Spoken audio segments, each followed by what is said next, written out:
Hello, knowledge seekers. In this episode of 20-Minute Books, we delve into Flip the Script by Oren Klaff, one of the world's leading experts on sales and negotiation. This 2019 publication turns the traditional art of sales and negotiation on its head, providing innovative techniques that bring your audience to the point of not just accepting, but insisting upon your idea. Flip the Script transforms the paradigm of persuasion, rejecting the outdated notion of manipulation. It champions the principle of making the buyer feel like they are making the decision on their own terms, effectively flipping the traditional sales script. Beyond just salespeople looking to enhance their presentation skills, Flip the Script is a must-read for anyone who has ever seen their superior idea bypassed in favor of an inferior one. It's also for those who wish to hone their skills in negotiation and persuasion. Author Oren Klaff, renowned globally for his advisory role in raising capital and managing investment funds, brings his vast experience and distinct perspective to this book. After selling over 1 million copies of his debut book, Pitch Anything, Klaff continues to offer his groundbreaking approach in Flip the Script. Ready to up your game in sales and negotiation? Join us as we unpack the essence of this remarkable book.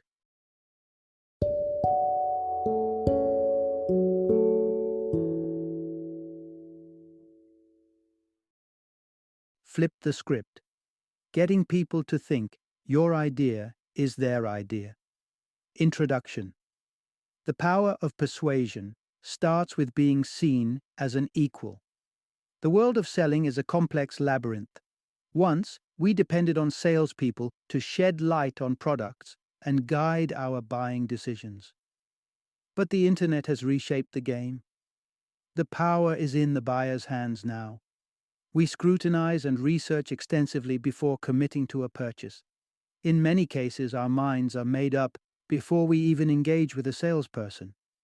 So, as a contemporary salesperson, how do you persuade someone to buy what you're selling? It begins with building a connection, a rapport. For that, you need to level yourself with your potential customer.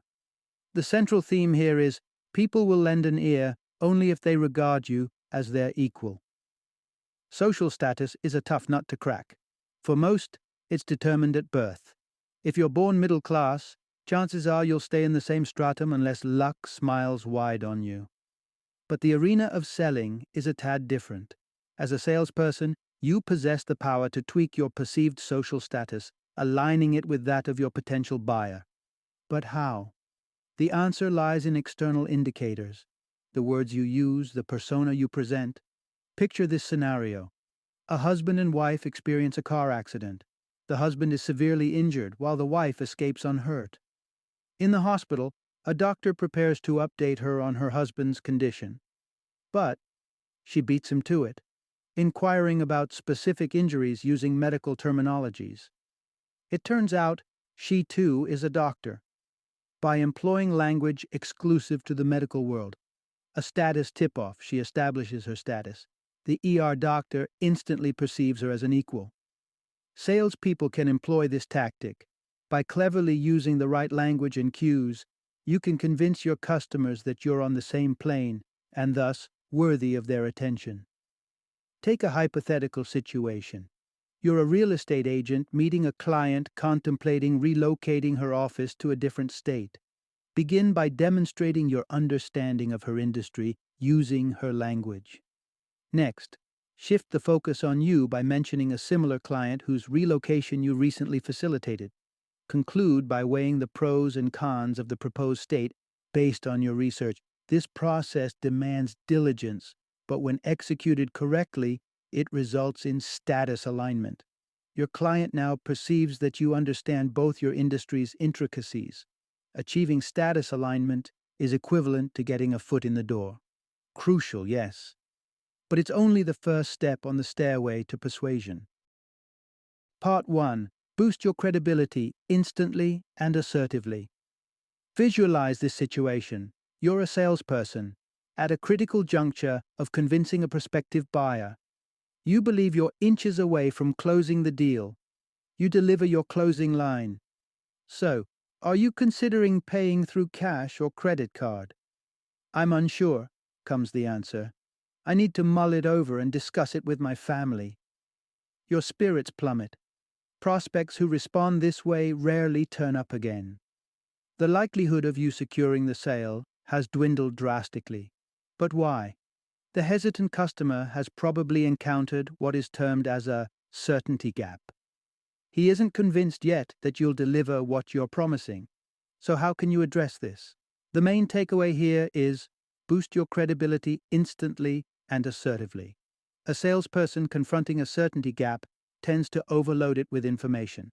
They enumerate a barrage of satisfied clients, brag about innovative features, and decode the pricing structure to highlight the great value they're offering. But all this fails to address the client's primary concern. Will the salesperson genuinely fulfill their promise? The only sure-shot way to respond to this query is to establish yourself as an expert. The swiftest and most effective method to achieve this is by assembling a flash roll. Think of it as a rapid-fire delivery of details, aimed at flaunting your thorough knowledge about a complex subject. Aim for a duration of about a minute to a minute and a half, to enthrall even the most cynical audiences. To illustrate, let's take an instance. Suppose your computer crashes. You bring your laptop to a service center and narrate the symptoms, assuring the technician that your antivirus is up to date. He takes a quick look and remarks, "Seems like the new Homestead bug. Unless you're updating your antivirus every few hours, it's likely it wouldn't catch it." He then meticulously elaborates on what the virus does and concludes with an equally technical fix. While you might not grasp it entirely, you're assured he does, and your issue will be resolved. Your flash roll should have a well-defined beginning, middle, and end. Initiate by nonchalantly assessing the problem, as if it's an everyday occurrence for you. Next, describe it meticulously, employing all the relevant technical jargon. Conclude with your solution, the deal you're trying to close. Avoid phrases like, "I think," or "in my opinion." Deliver it briskly and devoid of emotion. Because you want it to be your reflex, script it, rehearse it, and ingrain it in your memory. In the following section, we'll delve into how to make your message resonate with the client. Part 2. Catering to pre-existing notions lets us proactively answer queries before they're raised. Whenever fresh data is presented to you, your brain processes it in 3 successive steps. First, you grasp it. Next, you absorb it. And finally, you retain it. But this only applies to information for which you've preformed cognitive receptors. Unprecedented data, to which you can't connect, won't be accurately processed or stored.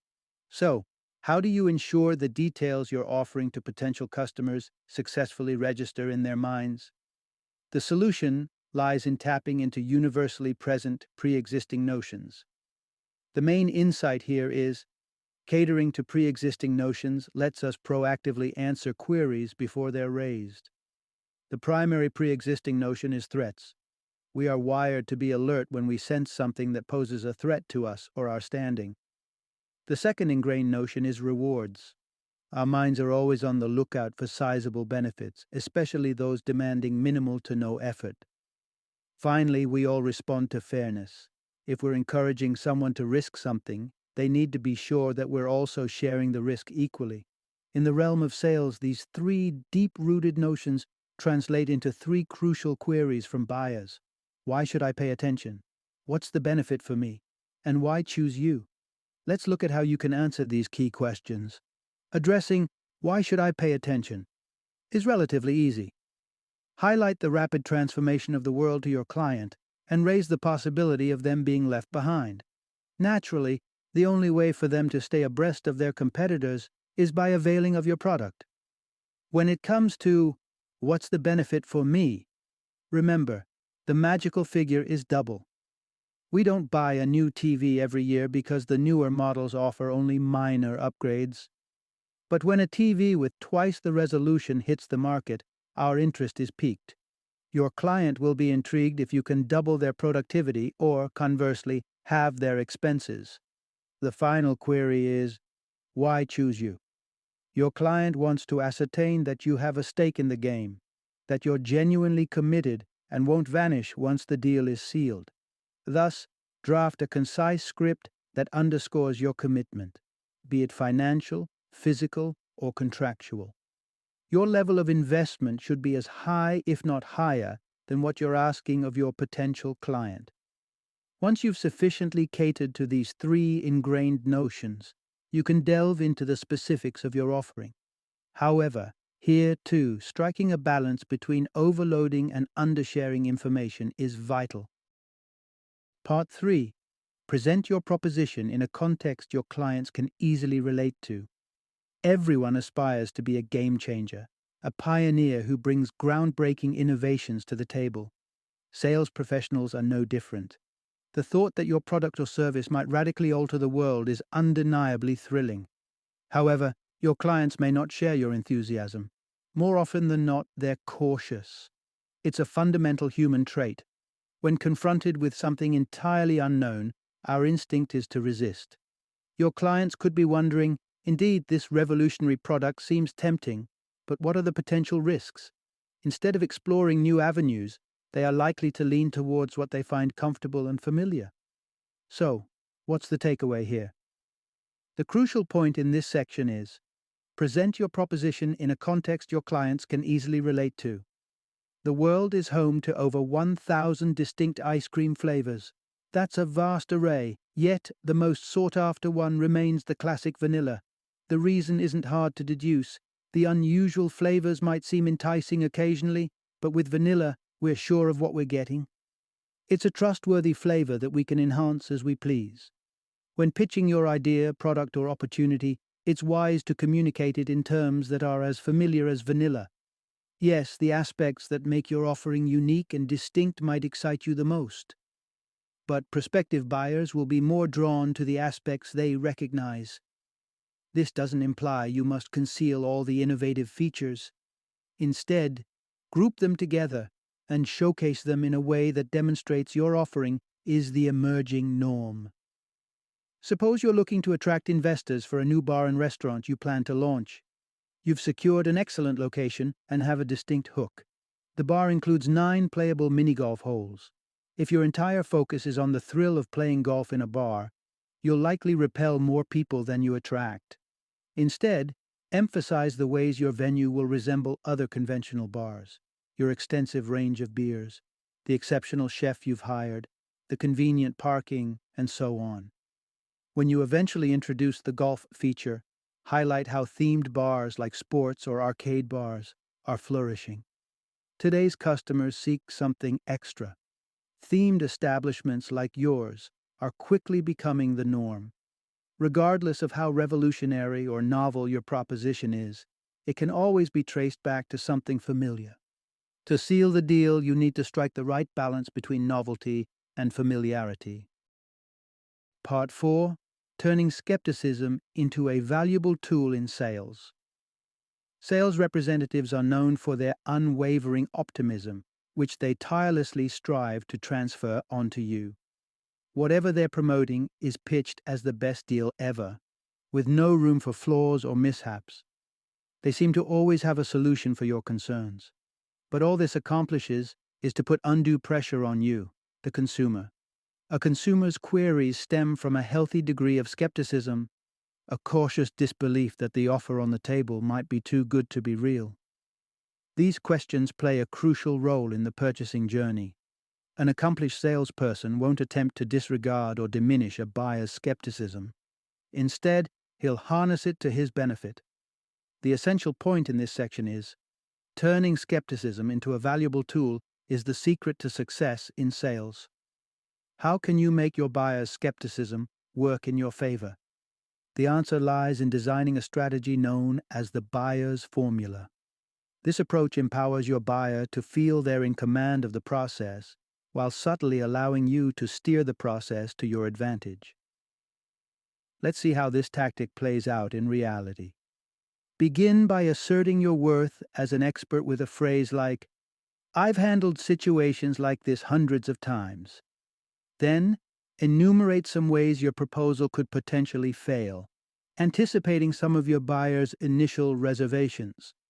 Suppose you're a bicycle salesperson marketing a budget-friendly city bike.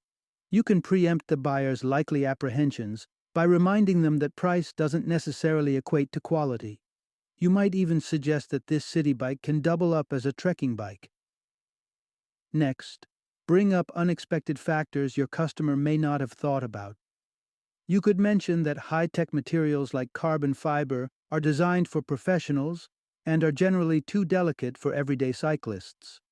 Subsequently, highlight some of the evident steps your customer will likely consider, such as additional expenses for safety gear or other necessary extras.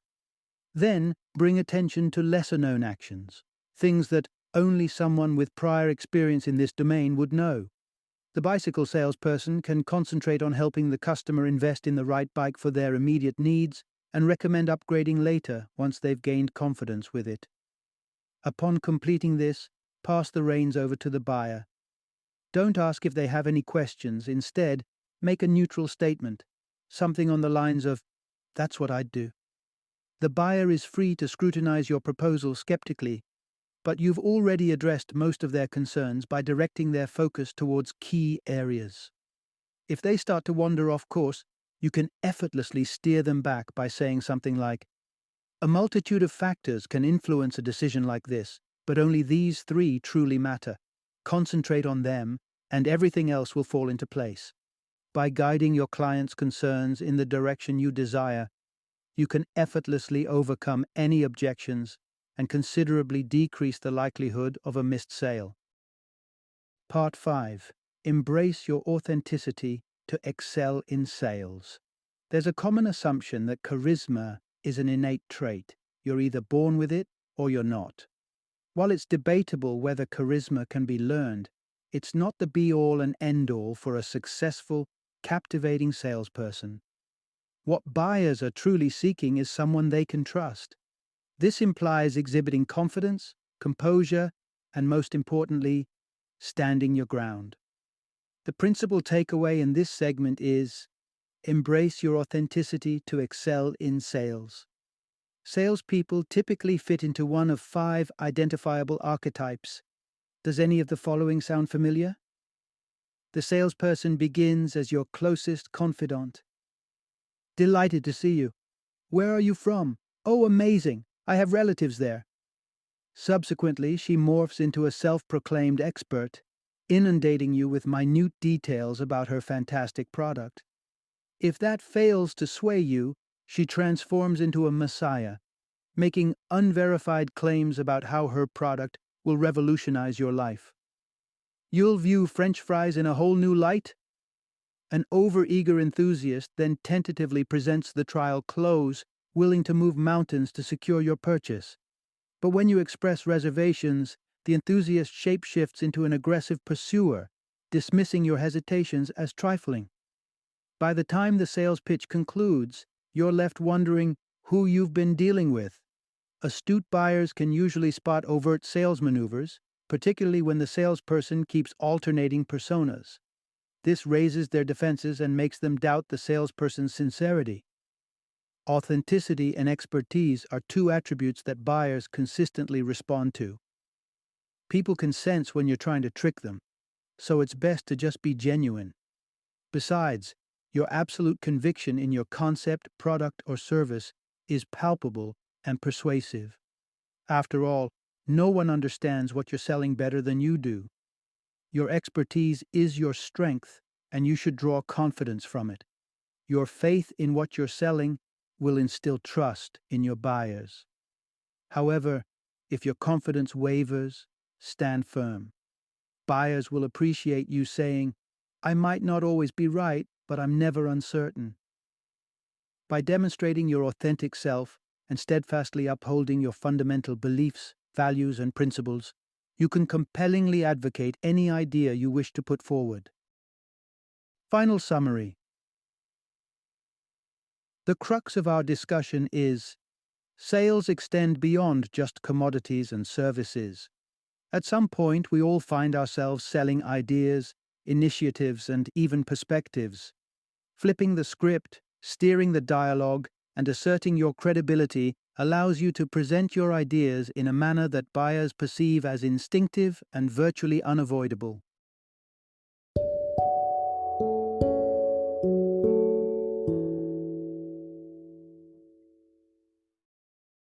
Thank you for joining me today on this journey of learning and discovery as we explored the insights of another thought-provoking book in our growing library of knowledge. If you've enjoyed our time together, please take a moment to follow our podcast, give us a 5-star rating, and share 20-minute books with other knowledge seekers. Your support truly means a lot. Don't forget to join me again in the next episode, where we will delve into another enriching book. Until then, happy reading and happy listening.